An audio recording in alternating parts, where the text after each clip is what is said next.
नमस्कार दोस्तों, स्वागत है आप सभी का एक बार फिर से हमारे YouTube चैनल राज कंप्यूटर स्टडी में। आज की इस वीडियो में हम सीखने वाले हैं और समझने वाले हैं RPA क्या होता है। तो चलिए सीधा वीडियो को शुरू करते हैं और अपने टॉपिक को कवर करते हैं कि RPA क्या है।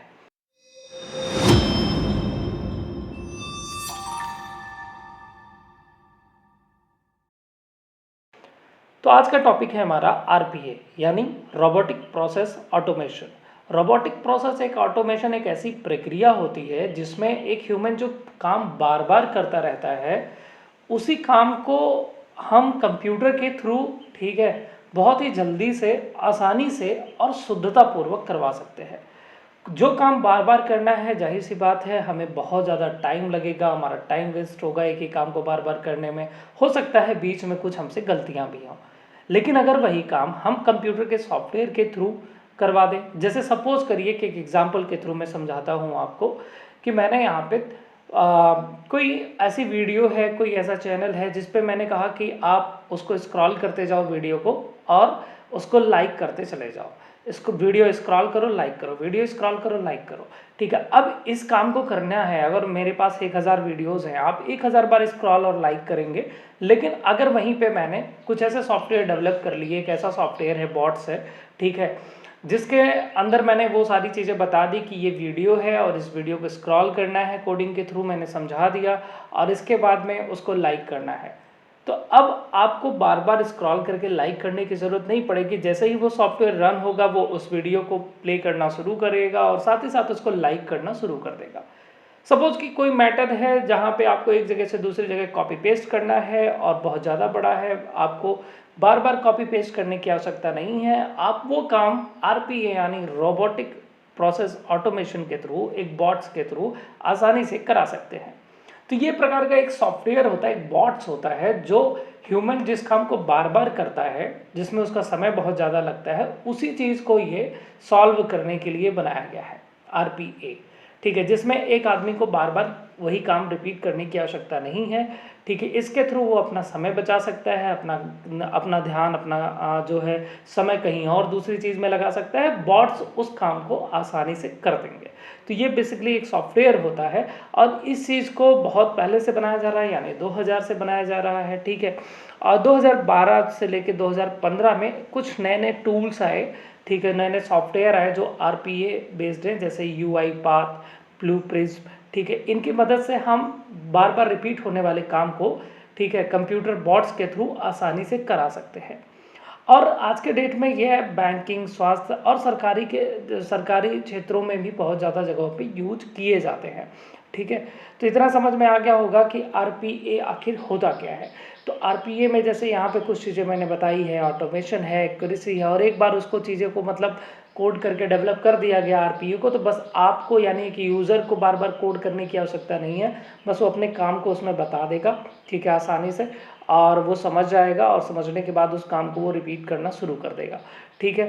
तो स्पीड वगैरह भी होती है, ये इसके अंदर कुछ खूबियाँ होती हैं, ठीक है। अब इसके कुछ पाथ, कुछ टूल्स हैं, जैसे कि मैंने बताया UiPath, ब्लू प्रिज्म, ठीक है। और यहाँ सामने कंपनी का नाम भी दिया गया है, automation anywhere, power automation, Kofax RPA। तो ये टूल्स हैं जिनके द्वारा हम अपने रिपीट होने वाले कामों को आसानी से करा सकते हैं और अपना समय को बचा सकते हैं, ठीक है। तो ये कार्य की पहचान करता है, बोर्ड का निर्माण करना पड़ेगा अगर हमें इस चीज़ को बनाना है, करना है बार बार, ठीक है। और इसके बाद हमें उस पर वो प्रोग्राम को रन कर देना है और ये उसको शुद्धतापूर्वक आसानी से करता हुआ चला जाएगा, ठीक। फिर यहाँ पे सेक्टर मैंने बता दिया है कि किस किस सेक्टर में ये चीज़ आज के डेट में यूज हो रही है। तो लगभग हर जगहों पे इसका यूज किया जा रहा है कहीं ना कहीं आज के डेट में, ठीक है। तो बस इतना जानिए कि RPA, अगर कोई पूछ लेता है कि RPA है क्या चीज़, तो बस आपको इतना बताना है कि जिस काम को एक आदमी कंप्यूटर में बार बार रिपीट कर रहा है कहीं पे, ठीक है, कंप्यूटर में नहीं कुछ और भी काम हो सकता है, तो उसी काम को आसानी से करने के लिए, ठीक है, ताकि एक आदमी का समय बच सके, बार बार जो इस काम को वो रिपीट कर रहा है, तो रिपीटेड काम को ये देखने के लिए, करने के लिए बनाया गया है RPA टूल्स, ठीक है। यही इसका मतलब है। और इसमें कुछ जैसे डिसएडवांटेज भी हैं, ठीक है। और जैसे ये है जटिल निर्णय लेने में निर्णय नहीं ले सकता, है ना, अगर कुछ उसमें आ गया लॉजिक वगैरह तो वहाँ पे ये दिक्कत हो सकती है, ठीक है। हाँ, और एक चीज़ और है, नौकरी जाने का डर है। तो अब बहुत सारे ऐसे काम होते हैं जो रिपीटेड हैं और जिनके लिए हमें आदमी रखना पड़ता है, तो अगर एक मशीन आ गई तो वहाँ पे फिर आदमी की ज़रूरत ही नहीं पड़ेगी, ठीक है। और कहीं ना कहीं इसमें भी रख रखाव की आवश्यकता पड़ जाती है ना, और केवल नियम आधारित कार्यों के लिए है ये, जो हम रूल्स फिक्स करेंगे बनाएंगे वही करेगा, डिसीजन अपने से नहीं लेगा ये, ठीक है। अब यहाँ पे कुछ हमने इंपॉर्टेंट पॉइंट्स रखा है जो आपके एग्जाम के लिए इंपॉर्टेंट है, जैसे आरपीए का पूरा नाम क्या है, की टूल्स कौन कौन से हैं जिनके द्वारा हम इनका इस्तेमाल करते हैं, कोडिंग की ज़रूरत है कि नहीं। देखो, कोडिंग की ज़रूरत बनाते समय पड़ती है, लेकिन अगर ऐसे एग्जाम में पूछ लिया जाए कि अगर एक यूज़र इसका यूज करना चाहता है, क्या उसको कोडिंग आनी चाहिए? नहीं, ठीक है। तो आंसर होगा हमेशा नहीं।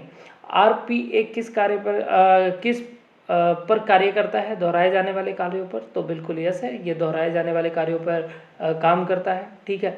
आरपीए वर्सेस एआई, तो एआई जो होता है ये निर्णय लेता है, ठीक है, लेकिन आरपीए में जो रूल्स बता दिए गए उसी हिसाब से वो काम करता रहता है।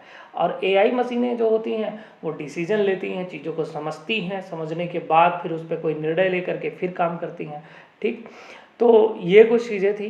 अब बाकी यहाँ पे कुछ और चीज़ें हैं, जैसे 2030 तक आरपीए बाजार 2 लाख करोड़ से अधिक हो सकता है, ठीक है। और यहाँ पे यूआई पाथ को आरपीए में अग्रणी माना जाता है, तो ये ज़्यादा ग्लोबल लीडर है, ठीक है, ज़्यादा आगे है इस फील्ड में। और यहाँ पे बताया गया है कि आरपीए और एआई मिल करके इंटेलिजेंट ऑटोमेशन बना सकते हैं, ठीक है। दोनों अगर मिल जाए तो फिर निर्णय भी लेंगे साथ साथ, और फिर उस रिपीट होने वाले काम को और बेहतर तरीके से कर पाएंगे। तो ये था आज का टॉपिक आरपीए। उम्मीद करता हूँ कि आपको समझ में आ गया होगा। अब अगली टॉपिक में हम समझेंगे कि मशीन लर्निंग क्या होता है। तो मिलते हैं अगली वीडियो में। Thank you so much, bye bye, take care.